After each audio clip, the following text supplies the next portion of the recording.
My name is Gautam.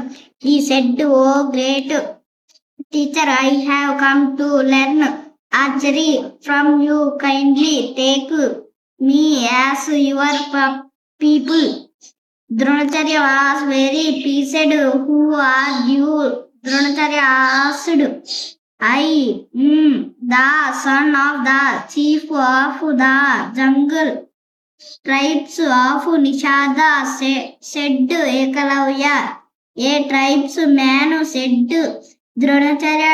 "Don't you know I teach only the princess? You can go back." Ekalavya was very disheartened. He obeyed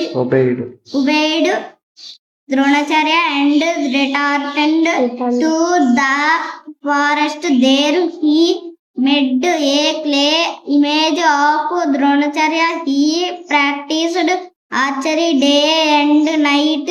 In no time he mastered the art of archery. Now he could shoot arrows even in the dark, just by listening to the sounds of